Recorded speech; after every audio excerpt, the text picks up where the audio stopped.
विठ्ठल रुक्माईच्या कृपा आशीर्वादाने आणि शासन मदतीने श्री संत सखाराम महाराज वाडी मंदिराचे नवनिर्माण होऊन वारकरी संप्रदायातील हे प्रमुख धार्मिक स्थळ लवकरच अजून तेजाने खुलेल अशी भावना माजी मंत्री तथा आमदार अनिल पाटील यांनी वाडी मंदिरास भेटीप्रसंगी दिली। या भेटीनंतर त्यांनी भडगाव येथे प्रत्यक्ष वारीत जाऊन परमपूज्य संत प्रसाद महाराजांची भेट घेऊन सविस्तर चर्चाही केली। यावेळी त्यांच्या सोबत मंदिराचे विश्वस्त व बांधकाम विभागाचे अधिकारी व कर्मचारी उपस्थित होते।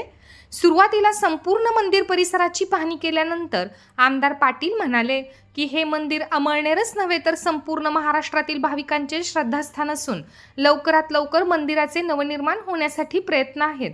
हे संस्थान पर्यटन विभागाकडे ब वर्गात असून याच विभागाच्या माध्यमातून निधी मिळवू, त्यासोबतच अ वर्ग करण्यासाठी देखील प्रयत्न करू आणि राज्य शासनाकडून जास्तीत जास्त निधी मिळवण्यासाठी शिखर संस्थेपर्यंत जाऊ, यासाठी प्रस्ताव करण्याच्या कामाला तातडीने लागावे अशा सूचना आमदारांनी तहसीलदार रुपेश कुमार सुराणा व बांधकाम विभागाच्या अधिकाऱ्यांना दिल्यात।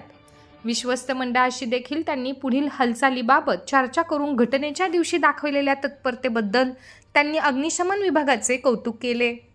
यावेळी पोलीस निरीक्षक दत्तात्रय निकम, मुख्याधिकारी गणेश शिंदे, संस्थांचे राजेंद्र भांबरे, महेश कोठावदे, उदय देशपांडे, अतुल कुलकर्णी यांसह नगरसेवक, राष्ट्रवादीचे पदाधिकारी, कार्यकर्ते उपस्थित होते।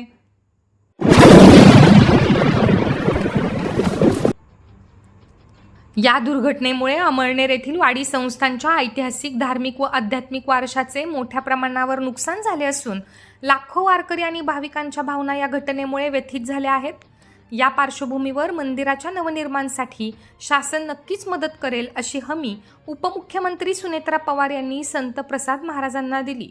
आमदार अनिल पाटील हे प्रसाद महाराजांना भेटण्यासाठी भडगाव येथे गेले असता त्यांच्या मोबाईलद्वारे श्रीमती पवार यांनी महाराजांशी संवाद साधला।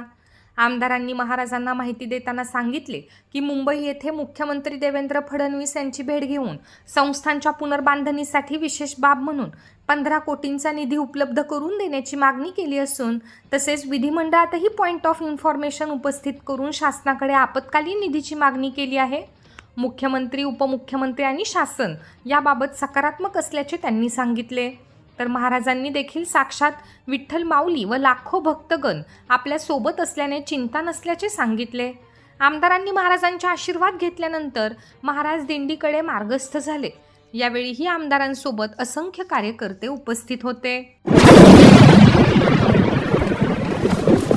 अमळनेर येथील ऐतिहासिक संत श्री सखाराम महाराज वाडी संस्थानात घडलेल्या भीषण आग दुर्घटनेच्या पार्श्वभूमीवर खासदार श्रीमती स्मिताताई वाघ यांनी भडगाव येथे जाऊन संत श्री सखाराम महाराजांची सदिच्छा भेट घेतली व आशीर्वाद घेतले।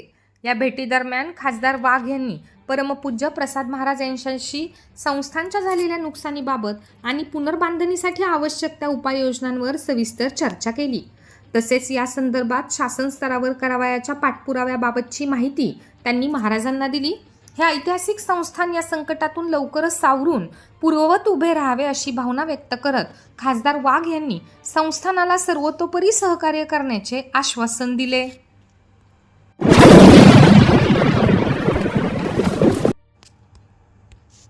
अमळनेर शहरातील चोपडा रस्त्यावरील पाचपावली देवी मंदिराजवळ शनिवारी एक जुने व जीर्ण वडाचे झाड अचानक कोसळले। हे झाड रस्त्यावर न पडता समोरील नवीन प्रशासकीय इमारतीच्या बांधकामाच्या दिशेने पडल्याने मोठा अनर्थ टळला व जीवितहानीही टळली। हा मार्ग दिवसभर नागरिकांच्या व वाहनांच्या वर्दळीचा असतो। अमळनेरमधील या घटनेमुळे नागरिकांमध्ये चिंतेचे वातावरण आहे। शहरात कुंटे रोड आणि पाचपावली मंदिर परिसरातील रस्त्यांवर मोठे खड्डे पडले असून पवन चौक भागात गेल्या 10 ते 12 दिवसांपासून उघडे चेंबर व खोदलेला रस्ता अपघातांना निमंत्रण देत आहे। नागरिकांनी शहरातील धोकादायक झाडांची छाटणी करण्याची, खड्डे बुजवण्याची आणि उघड्या चेंबर्सवर तातडीने झाकणे बसवण्याची मागणी केली आहे।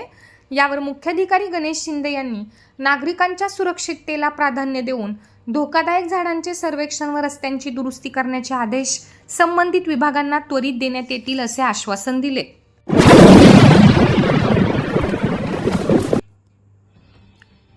अमळनेर शहरातील तांबेपुरा भागातील नंदगाव रस्त्यावर एका विवाहितेला वेश्या व्यवसाय करायला लावण्यासाठी दारू आणि भांग पाजून अमानुष मारहाण केल्याची धक्कादायक घटना 1 जुलै रोजी घडली।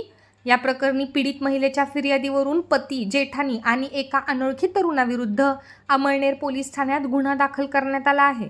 फिर्यादीनुसार पीडित महिलेची तब्येत बरी नसताना पतीने घरी येऊन ORS पावडर असल्याचे खोटे सांगत तिला बळजबरीने देशी दारू पाजण्याचा प्रयत्न केला. त्यानंतर सायंकाळी पतीने तिला हिरव्या रंगाची भांगची गोळी तोंडात कोंबून नशा आणली. महिला नशेमध्ये असताना पतीने मागच्या दाराने त्याच्या एका मित्राला बोलावून घेतले आणि तुला वेश्या व्यवसायासाठी बसवेन अशी धमकी दिली. या कृत्याला विरोध करत सदर महिला पळून जाऊ लागली असता पतीने तिचे केस ओढून वेश्या व्यवसाय केला नाही तर जिवंत मारून टाकीन अशी धमकी दिली. तसेच आईवडिलांकडून पैशांची मागणी केली. यानंतर पती आणि जेठानी यांनी तिला चापडबुक्क्यांनी बेदम मारहाण केली. या त्रासाला कंटाळून महिलेने घरातून पळ काढत पोलीस ठाणे गाठले. अमळनेर पोलिसांनी पती, जेठानी आणि अनोळखी तरुणाविरुद्ध भारतीय न्यायसंहितानुसार गुन्हा दाखल केला असून पुढील तपास हेड कॉन्स्टेबल चंद्रकांत पाटील करीत आहेत.